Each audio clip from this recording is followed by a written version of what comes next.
all over again. Ladies and gentlemen, professors, lecturers, gurus, namaste.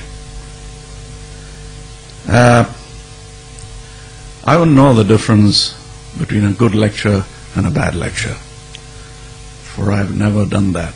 I've just spoken to people, and all that I've learned has been extramural, outside the walls of the ones, like the ones I see here.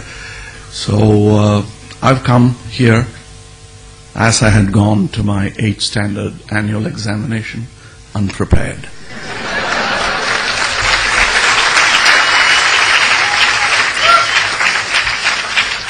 And that was the reason I was a high school dropout. But here I see no such peril. I presume you're all good hosts. So if I fail, you'll still be nice to me. Talking of my learning, it's all been rag-picking through the intellectual garbage that abounds in society. Not that I'm talking ill of my feeding ground, but there are many professor friends of mine who say similar things about university education. But then for me, from the other side, it looks greener. So going back to the old adage, the grass is always greener on the septic tank. Okay. Now that I've said equally good words about you and me, we're all in the same soup. So let's learn to swim as I have, and if you have any particular questions about strokes, let me tell you, because I learned it all on my own. I envy you guys because you have it all on a platter. I would have liked to be here, but I didn't qualify. I was a bit slow. What would take you about 4 or 5 years has taken me 25 years. That's what happens when you don't have an agenda, an academician looking down on your syllabus, looking at your syllabus, and probably looking down too. Some of my professor friends say they're very unhappy the way the country is being educated. It is definitely a change from the Machiavelli times where we were only creating clerks and babus for governmental use. We've come a long way from there. And if you're wondering why I've not hit the title I've been given, I told you I didn't come prepared. So I'm not going to use the cliche of hitting the title that's given to me. You ask me questions which is pertinent to what you think is the title, and we'll take it up from there, because that's how I learned, through questions. So this is going to be a learning experience for me. If you have questions, please do ask. I spare you lectures. You've heard enough. Thank you. Yes. Good evening, sir. I'm Gautam from first year, and I'm very thankful that I'm in the same stage where you are, at least in the same room. So am I.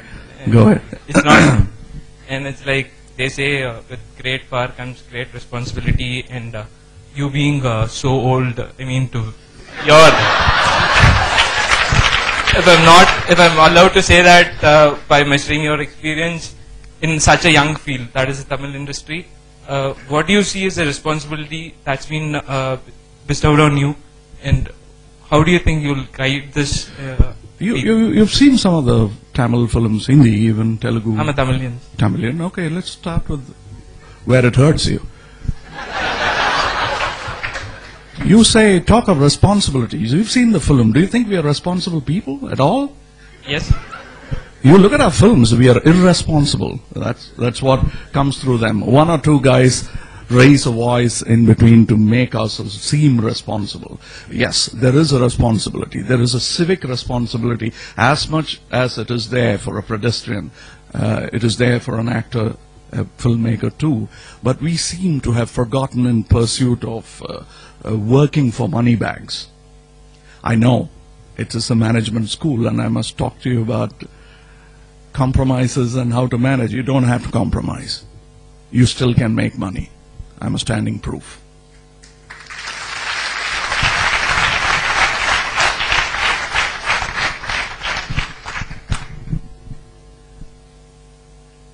After seeing some of your movies, ranging from Appu Raja to Chachi Char and I thought that someday if I get opportunity, I will ask, and this day has come. I never thought of it. Go ahead. And the question is, how, in spite being immersed in this, in so many roles, which demands different sort of emotions, how an actor like you can remain in his authentic emotions and feelings? It's exactly like how, sir, you lecture, you handle sane people like these, and then maintain your sanity too.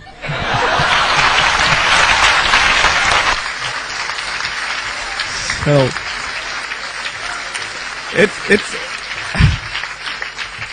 and it's very, very simple. I think the characters, though people believe I live in them, I don't. I rent them out. The space is rented out. I just walk into them, live happily there, but not ever after. I walk out. Yes, sir. So you said you've learnt by swimming in the chance of toughness and all. You've had very varied experiences. Could you share any one experience that is very close to your heart, which you've learnt, like you had to be really stern on what you wanted, and how? What did you learn from it, and how? What took you ahead? Okay, you took the simile of swimming, so first advice, survival advice, don't gulp. It's bad waters. So you paddle, keep your head out of water, but don't go with the flow, because you don't know if there is a falls at the end of this flow. So try to reach the bank and choose your bank. It's difficult. Nothing is going to be easy. Eating and defecating is as difficult. Sorry, we're getting into the cesspool, so I'm getting into the mood and getting into the character. So what I'm trying to tell you is that what will happen? The worst is that you don't swim well, you'll drown, you die anyway. So give it that full throttle and reach out to your chosen bank.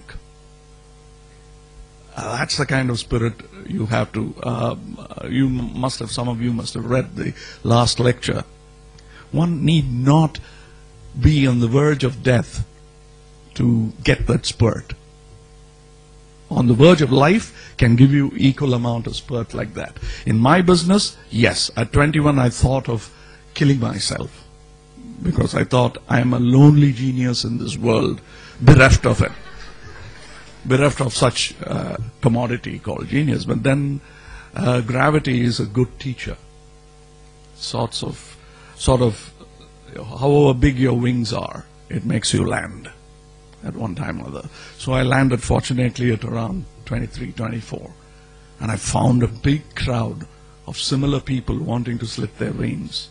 And they didn't. They are my friends even today. Not all of them are in films.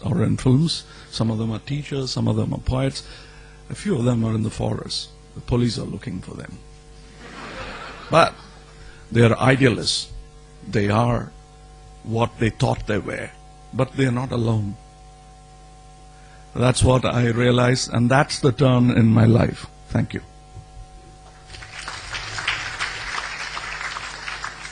Sir, this is Krishna Prasad from Chennai. Needless to say, now I'm Mahabaram Rasigan. I have two questions for you. Like India is a powerhouse of talent. There is so much talent in this country, but why do you think we're not able to make the kind of movies that are made in Hollywood? This is my first question. Second question is, today if you see Indian films, many of them are made purely with a commercial purpose. Like just because call sheet of an actor is available, just because you need to make masala movies with complete disregard for script or screenplay. People start making movies. What's your take on this? And do you think this is healthy for the Indian film industry? Do you think just masala is good for health? It can't be. It's just a ingredient, an additional flavor to the food. How can you forget food and feed the customer only with masala? it can't happen, and people will throw up new ideas. I know I'd like to keep this less nauseous than it's getting to be. So what I'm trying to tell you is that instead of shouting down at my peers or looking down on them, I tell you what ails them. This country, you said, is full of talents, but it's also full of followers. What we need are leaders. And what we need to understand is we are the lawmakers. We don't have to look up at the parliament or at Delhi to make our laws. Our voice will become law. It has. Look at that Gujarati gentleman. I'm a great fan of his. That's because I'm thinking ahead of my times. I'm talking about Mr. Mohandas Karamchand Gandhi. That man is an important hero for me. Not because he's a Mahatma. I have already stripped him off the halo around his head,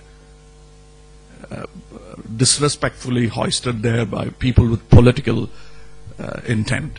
I am a man, and I look at him as my peer, and I imagine what I would do if I were in his shoes today, and that's what I'm doing within my chosen small spectrum called cinema. If you think I'm arrogating myself to be something as big as Mr. Gandhi, why not?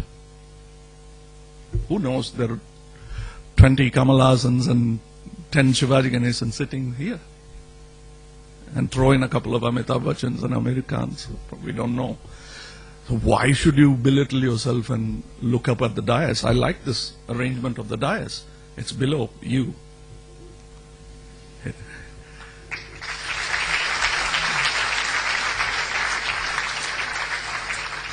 So I